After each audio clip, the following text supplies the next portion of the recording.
आज हम varicose veins के लिए जो स्टॉकिंग्स यूज़ की जाती है उसके बारे में डिटेल बात करेंगे। मेरे ओपीडी में अगर 80% वेरिकोस के पेशेंट्स आते हैं, जब भी मैं उन्हें स्टॉकिंग्स के बारे में बताता हूँ बहुत हेजिटेशन रहता है कि स्टॉकिंग्स पहनेंगे तो गर्मी के मौसम में बहुत ज़्यादा इचिंग होगा, बहुत ज़्यादा टाइट प्रेशर होगा और लोग स्टॉकिंग्स का उपयोग ठीक से नहीं करते हैं। पर प्लीज़ अंडरस्टैंड कीजिए, वेरिकोस वेन्स का एक मुख्य इलाज स्टॉकिंग्स है और कई बार स्टॉकिंग्स के बाद कोई ऑपरेशन, लेजर सर्जरी, बिना सील किसी की नौबत नहीं आती है। तो प्लीज़ वीडियो ध्यान से देखिए और जानिए कि कैसे स्टॉकिंग्स का बेस्ट यूज़ किया जा सकता है वेरिकोस वेन्स के लिए। वीडियो शुरू करने के पहले ये आई बटन पे मैं एक डिटेल्ड वीडियो का लिंक दे रहा हूँ जिसमें आप वेरिकोस वेन्स के बारे में सारी जानकारी जान सकते हैं। तो यदि आप जानते नहीं हैं कि वेरिकोस क्या है और स्टॉकिंग्स के यूज़ के पहले जानना चाहते हैं तो आप वो लिंक को विजिट कर सकते हैं। उसके साथ साथ आप डिटेल प्लेलिस्ट पे बहुत सारे और टॉपिक्स भी कवर किए वेरिकोस के बारे में, आप सारे देख सकते हैं और दोबारा वीडियो में आ सकते हैं। तो अब स्टार्ट करते हैं स्टॉकिंग्स के बारे में। जैसा कि हम जानते हैं वेरिकोस वेन्स होते इसलिए क्योंकि वाल्व्स डैमेज हो जाते हैं, तो जो खून पैरों से लेकर हार्ट तक जाना चाहिए वो नहीं जा पाता और वो नीचे स्टैग्नेट हो जाता है या इन नसों में जमा हो जाता है, जिसके वजह से ये नसें फूलने लगती है। और क्योंकि ये खून दूषित खून है, ये हार्ट की और लंग की तरफ जा रहा था प्यूरिफिकेशन के लिए, तो ये दूषित पदार्थ धीरे धीरे चमड़ी को डैमेज करने लगते हैं। इसका नतीजा ये होता है कि पेशेंट को शाम तक बहुत ज़्यादा पेन, स्वेलिंग और धीरे धीरे अपस्कर्श और घाव बनना भी शुरू हो जाते हैं पैरों में। तो हमारा मुख्य ट्रीटमेंट का इंटेंट ये है कि हमें ये खून को नीचे जमा होने नहीं देना है और ऊपर की तरफ भेजना है।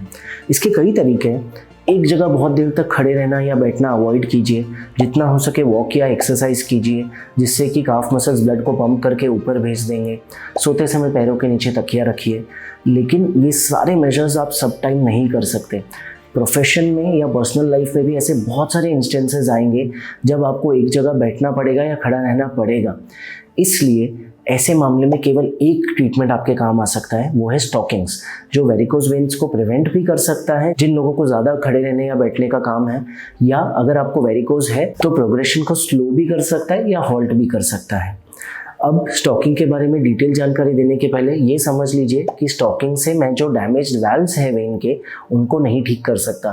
तो ऐसा नहीं है कि आपकी वेरिकोस की बीमारी ठीक हो जाएगी अगर आप कुछ महीने स्टॉकिंग्स पहनोगे। ये एक लाइफस्टाइल चेंज है जो शायद आपको आजीवन अपनाना पड़े। तो अब बिना और समय वेस्ट किए सीधा स्टॉकिंग्स के बारे में डिटेल जानते हैं। मेडिकल स्टॉकिंग्स दो प्रकार की आती है।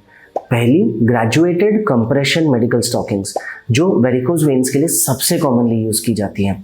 और सेकंड एंटी एम्बोलिक स्टॉकिंग्स, जिन पेशेंट्स को थक्का हो जाता है वेन्स में, जिसे डीवीटी या डीप वेनस थ्रोम्बोसिस कहते हैं, उन पेशेंट्स के लिए शुरुआत में हम एंटी एम्बोलिक स्टॉकिंग्स देते हैं।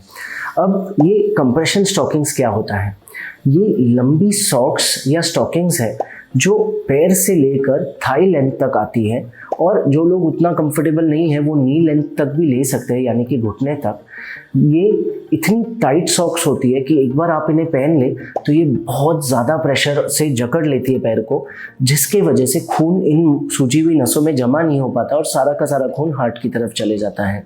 ये स्टॉकिंग्स अलग अलग क्लासेस की आती है, क्लास 1, क्लास 2, क्लास 3, और ये क्लासेस उनके प्रेशर से डिसाइड होता है। जितना ज़्यादा प्रेशर उतना अच्छा, लेकिन at the same time pressure इतना चाहिए कि पेशेंट को टॉलरेट कर पाए और वो स्टॉकिंग्स के यूज़ से डिस्करेज ना हो। इसलिए 99% पेशेंट्स में हम क्लास 2 या ग्रेड 2 कंप्रेशन स्टॉकिंग्स यूज़ करते हैं, जो डिफरेंट कंपनीज में डिफरेंट प्रेशर करता है, पर ऑन एन एवरेज 18 से 24 या 22 से 32 mmHg millimetres of mercury pressure create करता है। एक बार आपने स्टॉकिंग्स पहन ली, ये पूरे पैर को सर्कमफरेंशियली जकड़ लेगा, जिसके वजह से खून नीचे जमा नहीं होगा और धीरे धीरे वेरिकोस वेन्स का प्रोग्रेशन हॉल्ट हो जाएगा और आपके बहुत से सिम्टम्स या प्रॉब्लम सॉल्व हो जाएगी। स्टॉकिंग्स को पहनना कब है? सुबह नहाने के बाद आपको टैल्कम पाउडर या मॉइस्चराइज़र लगाना है, उसे ड्राई होने देना है और तुरंत स्टॉकिंग्स पहन लेना है। एक बार पहन लिया, कोशिश ये करनी है कि सीधा जब आप रात को बेड पे सोने जाएंगे उसके पहले आप वो उतार सकते हैं, क्योंकि बेड पे सोते समय वैसे भी गुरुत्वाकर्षण आपका ब्लड नीचे नहीं खींचेगा, और यदि आप पैर ऊपर रखते हो थोड़ी ऊंचाई पे तो सारा ब्लड हार्ट की तरफ जाएगा। तो स्टॉकिंग्स नहीं भी पहनोगे तो बिल्कुल चलेगा। स्टॉकिंग्स को पहनना कैसे है? स्टॉकिंग्स को पहनना थोड़ा सा मुश्किल होता है और कुछ मिनट्स का समय लगता है, क्योंकि ये इतना टाइम है, हर बार चढ़ाना एक टास्क है। लेकिन इसके लिए जो भी स्टॉकिंग कंपनी वाले या फार्मेसी वाले, वो आपको एक एप्लीकेटर या स्लीव देते हैं, जो आपको यहाँ पे दिखाया जाएगा, जिसको एक बार फुट पे पहन लिया तो उसके बाद ये स्टॉकिंग आसानी से चढ़ाई जा सकती है। ध्यान रखिए, स्टॉकिंग्स चढ़ाना फिर भी मुश्किल होगा और स्टॉकिंग्स टाइट होगी, उनका पर्पस ही है टाइट रहना, नहीं तो वो अपना पर्पस लूज कर बैठेंगे। तो प्लीज़ टाइट स्टॉकिंग से डिस्करेज नहीं होइएगा। एक बार स्टॉकिंग्स यूज़ करना शुरू कर दिया तो इसको धोना कैसे है। देखिए, स्टॉकिंग्स को हर 15 से 20 दिन बाद आप हल्के से डिटर्जेंट वाटर में नॉर्मल टेम्परेचर पे धो सकते हैं। कुछ रगड़ना नहीं है ज़्यादा ताकि उसकी इलास्टिसिटी लूज ना हो। आपको वॉशिंग मशीन की बिल्कुल ज़रूरत नहीं है और कोई और एक्स्ट्रा प्रिकॉशन लेने की ज़रूरत नहीं है। केवल नॉर्मल डिटर्जेंट वाटर से एक बार भिगो के निकालना है और सुखा देना है।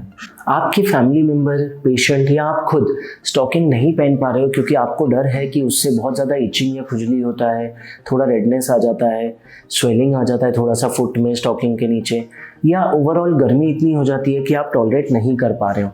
देखिए, स्टॉकिंग पहनना एक एडिशनल लाइफस्टाइल चेंज है और ऑब्वियसली रेजिस्टेंस आएगा। बहुत आसान नहीं होगा ऐसा स्टॉकिंग पहनना जो दिन भर आपके पैरों को जकड़ के रखा हुआ है। एंड ऑफ कोर्स, जैसा आपने बोला, वो बहुत जेन्युइन है। मौसम के हिसाब से गर्मी भी लगेगी और खुजली भी हो सकती है। थोड़ा सा आप 2-3 हफ्ता टॉलरेट करोगे तो धीरे धीरे आपको आदत हो जाएगी। स्टॉकिंग आजकल बहुत अच्छे कॉटन फैब्रिक्स के और अलग अलग फैब्रिक्स के आते हैं जो ईजिली टॉलरेबल होते हैं। और इसको ईज करने के लिए आप थोड़ा सा सुबह टैल्कम पाउडर या मॉइस्चराइजर का यूज़ कर सकते हो। स्टॉकिंग निकालने के बाद फिर से मॉइस्चराइजर यूज़ कर सकते हो। धीरे धीरे आप यूज टू हो जाओगे स्टॉकिंग्स के लिए। पर ट्रस्ट मी, स्टॉकिंग के बिना वेरिकोज वेन्स का इलाज उतना ईजी नहीं है। इवन अगर आप लेज़र या कोई भी थर्मल एब्लेशन कराते हो तो स्टॉकिंग्स पहनना बहुत ज़रूरी है, नहीं तो ये वेन्स सारी की सारी रिकरेंस हो सकता है और फिर से आप वही प्रॉब्लम फेस कर बैठोगे ऑपरेशन के बावजूद। हमेशा एक क्वेश्चन आता है कि स्टॉकिंग्स को चेंज कब करना है, इसकी लाइफ कितनी है। तो एवरेज लाइफ 6 से 8 महीने होती है। लेकिन आपको कैसे पता चलेगा कि आपकी स्टॉकिंग्स चेंज करने का समय आ गया है? जैसे ही आपको लगे कि स्टॉकिंग्स की इलास्टिसिटी कम हो गई है, अब उतना प्रेशर नहीं लग रहा जितना शुरुआत में लगता था, या फिर उसको चढ़ाना बहुत आसान हो गया है, मुश्किल नहीं है, इसका मतलब आपके स्टॉकिंग्स का प्रेशर और इलास्टिसिटी कम हो गई है और समय आ गया है कि आपको न्यू स्टॉकिंग्स ले लेनी चाहिए। तो अपने स्टॉकिंग्स एजेंट या फार्मेसी को कॉन्टैक्ट करके नया स्टॉकिंग्स लेके तुरंत रिप्लेस करवा दीजिए, क्योंकि लूज स्टॉकिंग्स का कोई बेनिफिट नहीं है वेरिकोज वेन्स के इलाज में। आप वो पहनेंगे पर गलत फहमी में रहेंगे कि आपका वेन्स का प्रोग्रेशन हॉल्ट हो जाएगा। लास्टली, बहुत से पेशेंट हमें पूछते हैं कि डॉक्टर साहब, ये स्टॉकिंग मुक्त नहीं हो सकते क्या? ऐसा कोई इलाज नहीं है जिसके बाद स्टॉकिंग्स ना पहनना पड़े? तो यस, ऐसा एक आधुनिक इलाज है वीना सील, जिसमें हम एक लिक्विड गोंद इन वेन्स में डालते हैं और इनको एक्सटर्नल प्रेशर से चिपका देते हैं, सब कुछ एक छोटी सी सुई से। इसके बाद स्टॉकिंग्स बहुत सारे पेशेंट्स को नहीं पहनना पड़ता है। कुछ को हम रिकमेंड करते हैं छोटे समय के लिए, पर मैक्सिमम पेशेंट्स कंप्लीटली स्टॉकिंग मुक्त हो सकते हैं। ये जो वीना सील टेक्नोलॉजी है, प्रोप्राइटरी टेक्नोलॉजी और सबसे एडवांस थेरेपी है वेरिकोज वेन्स के लिए। लेज़र की तरह इसके बाद स्टॉकिंग्स के भरोसे नहीं रहना पड़ता है। इमीडिएटली ऑपरेशन के बाद ये वेन्स पूरी तरह डिस्ट्रॉय हो जाती है, चिपक जाती है और इसमें स्पेस ही नहीं बचता खून जमा होने का। तो आई होप कि आप में से जो भी वेरिकोज वेन पेशेंट्स ये वीडियो देख रहे हैं, उनको स्टॉकिंग्स के बारे में बहुत सी जानकारी मिली होगी। इसके बाद आपको कोई भी डाउट है या डिटेल डिस्कशन करना है, आप नीचे दिए गए नंबर या पिन कमेंट और डिस्क्रिप्शन में लिंक पे जाकर मुझसे ऑफिशियली बात कर सकते हैं। सुरक्षित रहिए, सशक्त रहिए।